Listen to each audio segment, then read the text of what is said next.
Welcome back to Dispensationalism Today. In this particular video, we want to move into the fourth of our dispensations called the Dispensation of Promise. Just to recover back, we've seen the dispensation of innocence, the dispensation of conscience, and the dispensation of human government. God put mankind to a test, and in each opportunity, they failed. Adam and Eve failed to keep the law, the commandments that they were given to be fruitful and multiply and fill and subdue the earth and to stay away from the tree of the knowledge of good and evil.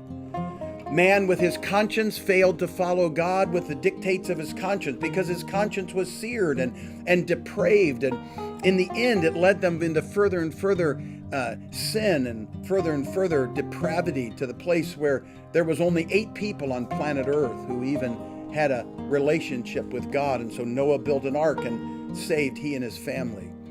Then God brought them off the ark and established human government, a system whereby man could govern each other in a system of government. And what we saw was that failed miserably as well at a place called the Tower of Babel. But today in chapter 11 of the book of Genesis and verse 10, we're introduced to a man that we will meet virtually for the rest of the Bible. Off and on, his name will be brought up. In Genesis chapter 11 and verse 10, it says this: "These are the records of Shem, and Shem was 100 years old, became the father of Arphaxad 2 years after the flood." And then it lists all these names until you get to verse 26. And it says, "Terah lived 70 years, and he became the father of Abram, Nahor, and Haran." And it talks to us about Abram and his wife Sarai. And then in chapter 12 and verse 1, the Lord said to Abram, "Go forth from your country, from your relatives, and from your father's house, to the land which I will show you, and I will make of you a great nation." What happens in Genesis chapter 12 is very significant to our understanding of Scripture.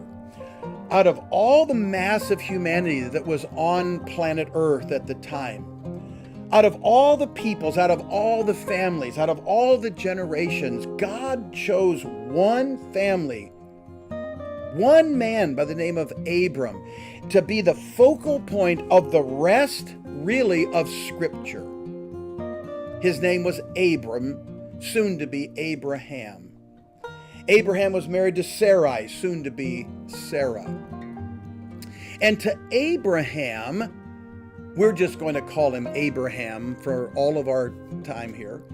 To Abraham, God gave a very specific promise. We saw that when we looked at the covenants. We saw that God made a covenant with Abraham. And it had 3 parts to it. It had the part of the seed and the blessing and the land, which were all seen in 3 subsequent covenants. The seed was the Davidic covenant, the blessing, which was the new covenant, and the land, which was the Palestinian covenant. God made a promise to Abraham that out of you, all the peoples of the earth would be blessed. For you and your descendants, I'm going to give you a land. And the people of the promise, these patriarchs as we call them, began to appear for us on the pages of Scripture.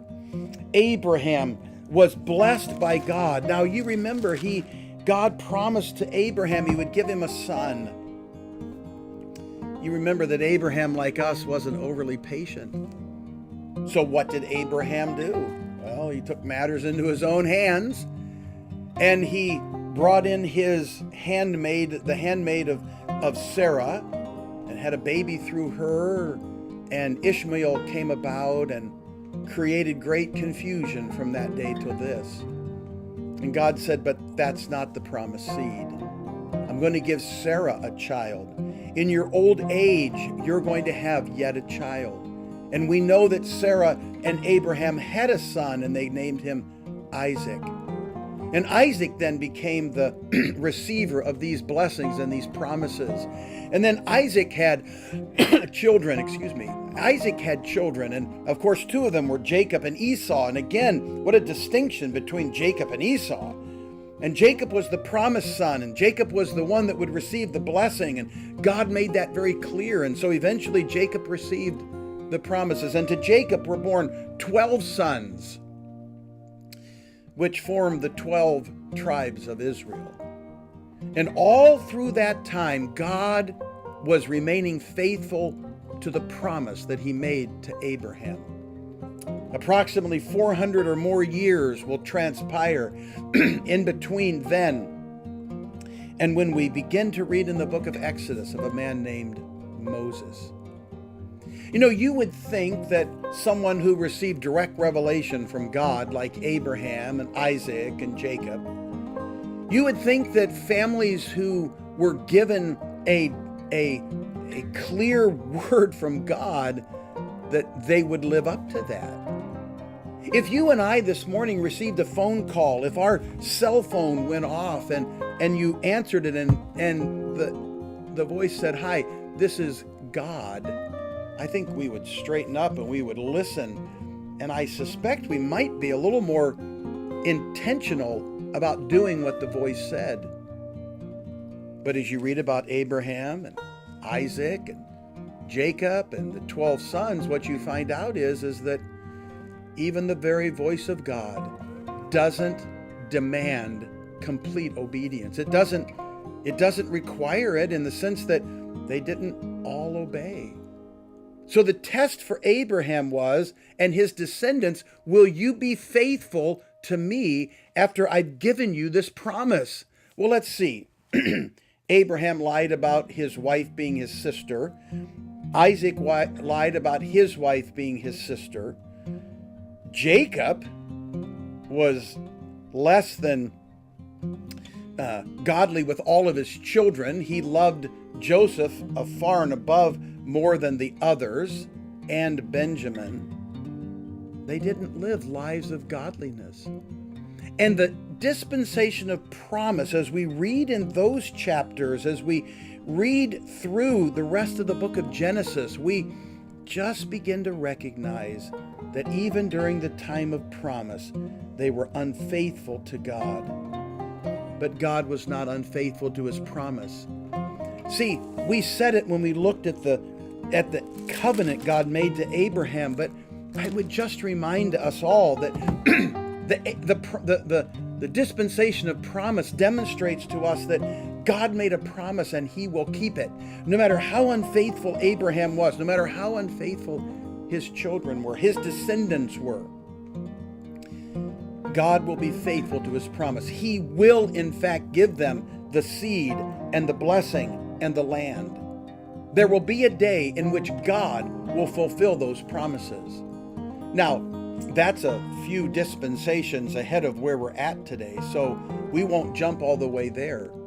But I just need you to understand this 4th dispensation, lasting about 400 or so years, is an opportunity for us to be introduced to the early stages of the nation of Israel.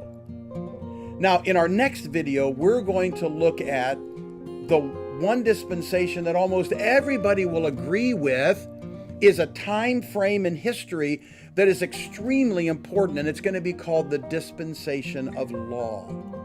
We're going to look at Moses. We're going to consider the Mosaic law, as it were, and we're going to think about that time frame and that dispensation, how God administered, how he managed things during that time. But for this time, remember, God makes a promise and he'll keep it. Abraham, Isaac, Jacob, and the 12 sons, though they failed the test, God didn't fail them. And you and I today can take hope in that. So join me on my next installment of Dispensationalism today, as we will look at the dispensation of law and Moses in particular. So thanks for joining me today, and may the Lord bless your day, and may you be understanding better about dispensationalism today.